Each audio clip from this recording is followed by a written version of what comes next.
Hey, how's it going, everybody? This is Sean, and this is episode 2 of my Future Has Been Face Fucked, MFHBFF. This is a series where we talk about movies and TV shows, things like that, other general topics. And I saw a couple new movies the past few days. Actually, the past 2 days. I saw The Girl with the Dragon Tattoo and The Adventures of Tintin, the new Spielberg and Fincher movie. And I'm going to tell you my thoughts about it, but before we do that, we're going to talk about some of the trailers that I saw while we're doing it, because a few of them were big deals. They've been anticipated. The first being The Hobbit, An Unexpected Journey, which is, you know, obviously it's The Hobbit. It's the first part of The Hobbit. Peter Jackson is back, you know, directing, which I'm actually really happy about, because even though Guillermo del Toro was slated to direct it before him, and even I really like Guillermo del Toro, but to be honest, I'm happy he dropped out. And not that I don't think it would have been bad. I think it would have been a little different. And even if he tried to like kind of ape Peter Jackson's style, like I really like the tone of the original trilogy of films. And I'm happy it's good. So it's just gonna add like that level of continuity. That'll be nice when you go back and like kind of watch the whole thing all the way through, you know, from The Hobbit all the way to The Return of the King, you know, when the second part of The Hobbit comes out. But anyways, enough of that. The trailer was actually, it's really good. It's like, you know, they're not done filming, so it's kind of like, it's the setup, and it introduces all of the characters, the newer characters that are involved in this, you know, in this adventure, which is really cool. And you know, they actually like composed the dwarf song and everything like that. It was really just a classy trailer, a very kind of melancholy, classy trailer that kind of sets the stakes for what's gonna happen, and kind of like that it's a dangerous like kind of thing. And I don't know, I'm excited to see Gandalf the Grey back, you know, because he's actually my preferred incarnation of Gandalf. If I were to compare him to Gandalf the White, Gandalf the Grey is the one that I like the best. So, but yeah, really cool. That one's online right now. You can actually check that one out yourselves, and you know, I don't know, check it out. Leave some comments. You know, tell me what you think about it, because I'm curious to see what kind of Tolkien fans think about it, like how they feel about it. I read the novels once when I was like a teenager, and I've never read them again. It's not because I didn't like them. I actually love them. They're extremely well written, extremely dense. Just like they read more like history books than fantasy novels. It's an impressive work altogether, and so I'm curious to see what more the diehard Tolkien fans kind of what do they think about it? What do they think about that trailer? What do they think about the tone? Because I'm sure there'll be some changes, and that's like because The Hobbit's the shortest of the books, so I'm curious. Like, why they needed to split it into 2 movies? I mean, are they maybe it's going to be like just 2 2-hour movies? Maybe these won't be like 3 hours apiece epics. I'm pretty sure The Hobbit's like maybe a little over 200 pages. If memory serves me correct, I could be wrong. It's been a long time since I've even had the Hobbit novel in front of me, so. But the story is much more straightforward and a lot simpler, and there's not all these kind of sprawling characters. It's just like a little piece of the world, you know, of that world, and it's not as like kind of blown out and as large in scale and as epic as the Lord of the Rings books are. So yeah, I'm not sure if it was something that's gonna be necessary. It just sucks that you gotta wait, you know. It's gonna be, you know, there's gonna be a year in between each of them, so that blows as just like a fan who's just like waiting to see them. That blows. But you know, hopefully I have some faith in Peter Jackson that he'll deliver a quality product. You know, he's disappointed me once before, but we'll see how it goes. Okay, and the other new trailer I saw for Prometheus. Oh, Jesus, Prometheus, the new Ridley Scott prequel to Alien. And which they've kind of skated around the whole thing. Is it a prequel? Is it not a prequel? I guarantee you it's a prequel, and I know what the connection is because they dropped hints, and I'm an Alien nerd. Like, it's the first 2 are some of my favorite science fiction movies ever, and maybe, you know, I'm sure there's people that would agree with that and strongly disagree with that, but especially the first one. they're just great movies, and there's a lot of things that are just in Alien, the first one, that are unexplained, and they kind of dropped a few of those tidbits in like press releases and stuff about the movie, like when they were talking, just little things, and like I've been able to piece together some stuff myself that I think I know what's going on. But anyways, back to the trailer. It's one of those kind of like wham bam trailers. I think it's like maybe 60 seconds, maybe 90 at tops, and it's really just kind of shows you basically get to see kind of the tone of the movie and the set design and what a few of the costumes look like. But it looks really cool.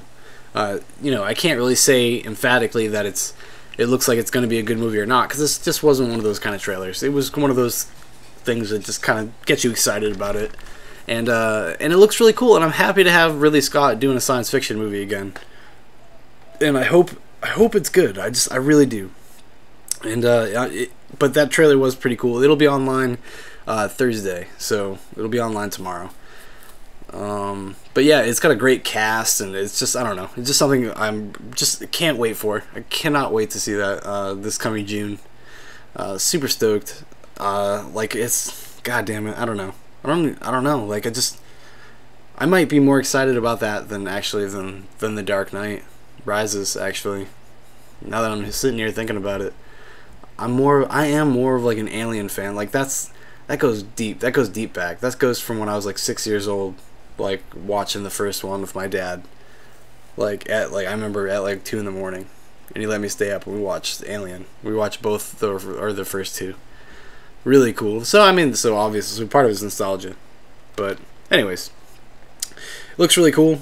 If you go see The Girl with the Dragon Tattoo, that's the trailer that it plays before that movie. So if you go see it tonight, you'll see it before the movie. And if not, you can go watch it online tomorrow. It'll be on Apple, and I'm sure other sites will post it.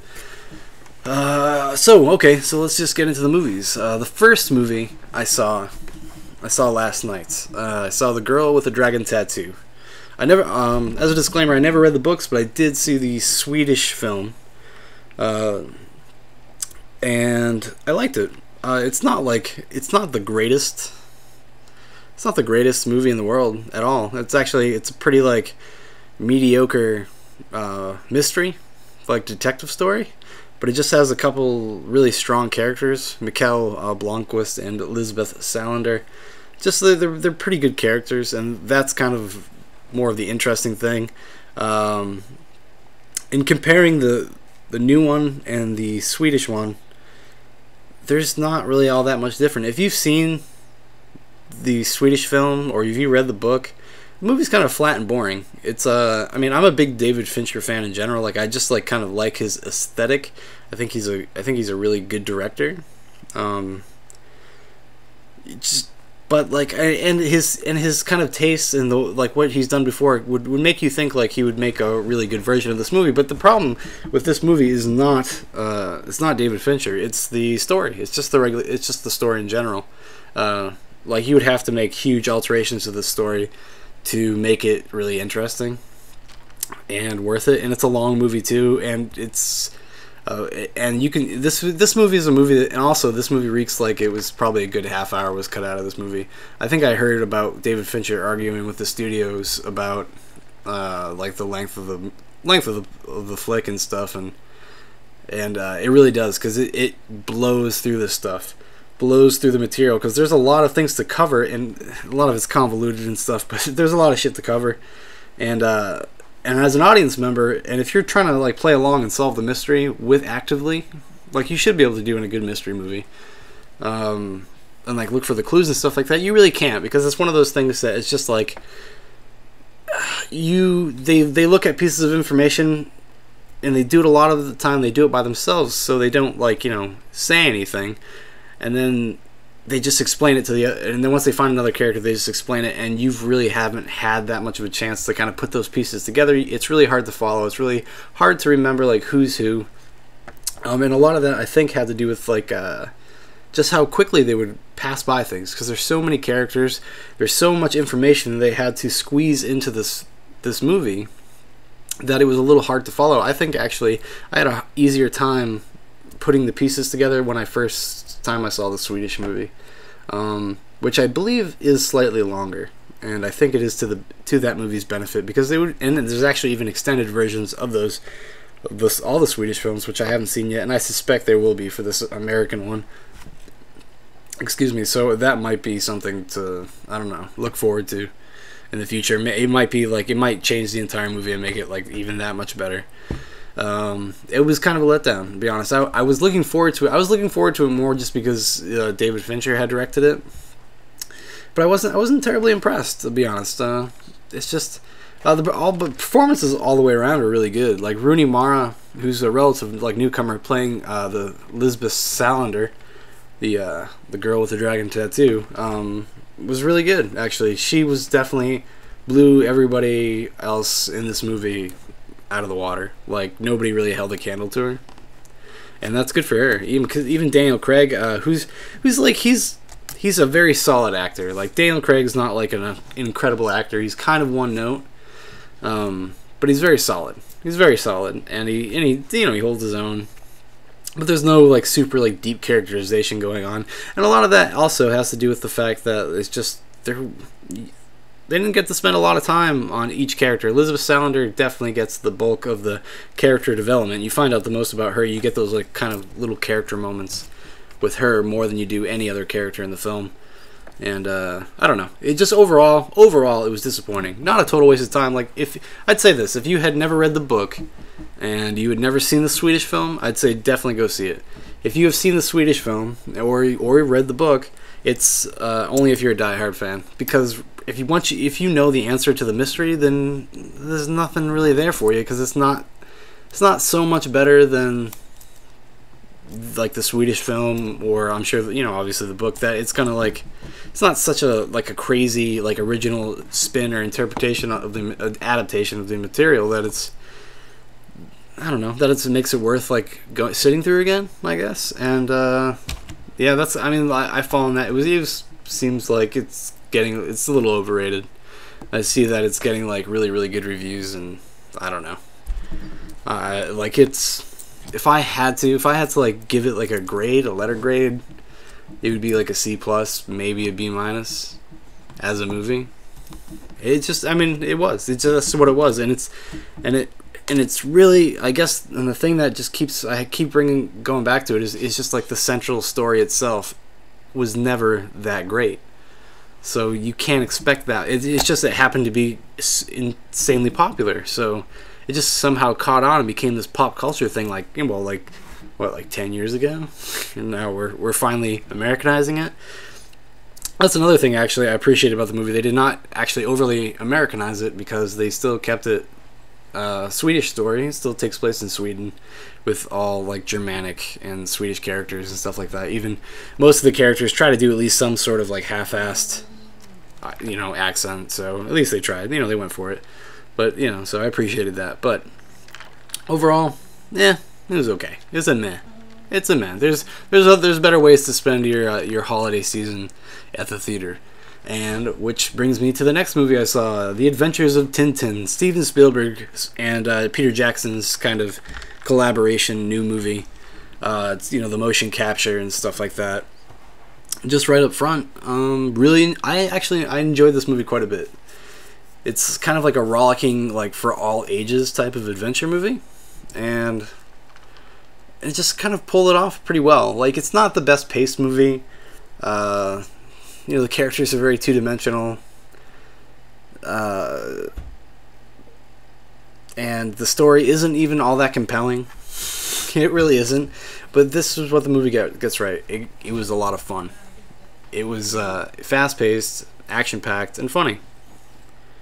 And that's kind of like, that's what you need. That's what you want in one of these kind of movies. It made me feel like I wish this was Indiana Jones movie. Which makes sense, because Tintin and that kind of, and Indiana Jones have a lot in common. Indiana Jones owes a lot to actually things like Tintin and stuff like that, because that's what kind of like those B serials that Indiana Jones was based on were things like Hergé's Tintin. And the use of the motion capture I thought was pretty good. I've heard some complaints like, that Steven Spielberg didn't understand how to use motion capture correctly. I don't know.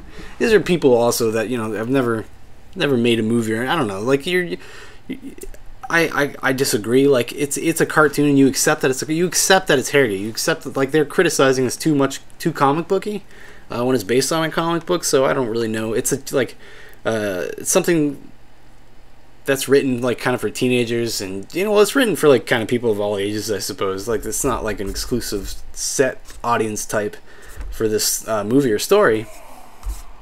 And it was a lot of fun, and a lot of the criticism, if you go read some reviews, some of the more negative reviews of the film, which it's been getting pretty good reviews, is that they make these kind of weird, they're very nitpicky weird complaints, like it wasn't realistic enough or something. I don't know.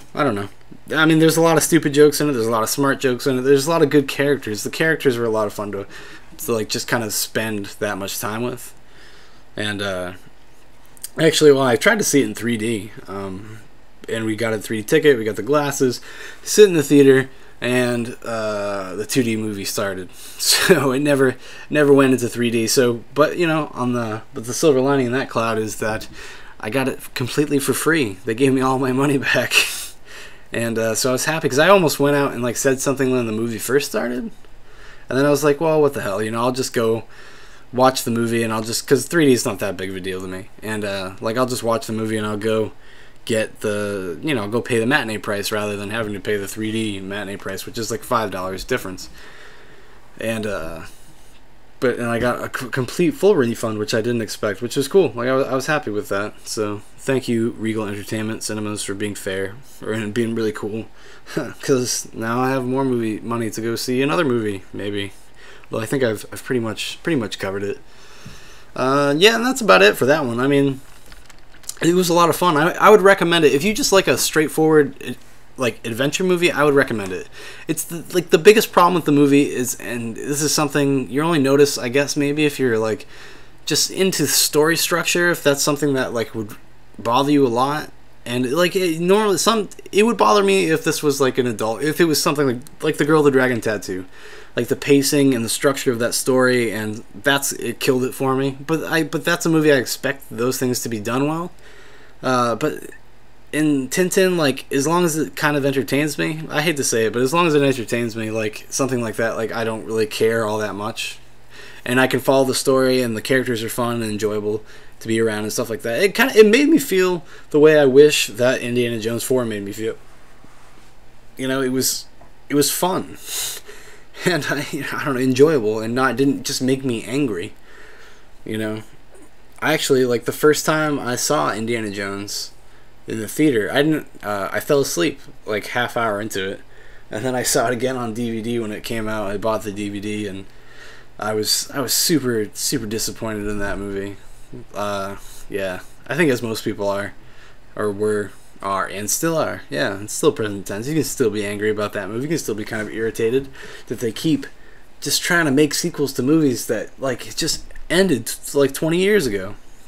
And ended well. Not even ended on a high note. Let it go. Let it die that way. And like they're talking about right now, George Lucas is like, well, I have the story. And I'm just looking for my MacGuffin. It's like, Jesus Christ. And it's like, you can't even be excited about it. It's just depressing. It's like, oh, fuck. They're really going to try to make another Indiana Jones. It's just like, can't we just like pretend 4 didn't happen and just go? Just let it go. Just leave it alone, man. I mean, 'cause fuck. It was so terrible. It's so fucking terrible. Like, especially when you think back on it, it's like you can watch it and make it all the way through, because it's just like, it's almost like a train wreck to me. It's like watching Harrison Ford, who's just, I don't know what happened. I think it would have been a while since Harrison Ford was in a movie, and he kind of like, it's lost a lot of that charm and that maybe just acting skill. Maybe if he was out of practice and he just wasn't there. He just didn't deliver at all. The only thing that made him Indiana Jones is that he's Harrison Ford. The character really even wasn't even there. Actually, it made me feel like I was watching like a made-for-TV movie done on like crappy movie sets and stuff like that. Because I'm a lot different than I guess a lot of other people have problems with. Like, a lot of people, spoiler warning, which go. You should have seen this already, but the big reveal is that there's aliens. That there's aliens that they end up finding at the end, and it's so it's an extraterrestrial, like ends up being an ET extraterrestrial story. That didn't even bother me because I understood what they were doing. Like it's set, you know, the other Indiana Jones were set place in the 30s and the early 40s, and it dealt with like the kind of like the B serial themes of those eras, or the B movies of those eras. And in the 50s, what were like the popular B movie medium? It was science fiction movies, alien movies, you know. So like War of the Worlds type stuff, and just the kind of alien panic, you know, that was kind of in the theater at the time. Those in the theaters at the time, so that's what they were trying to ape, and that's fine with me. Like I don't have a problem with that. But it still had to be well made.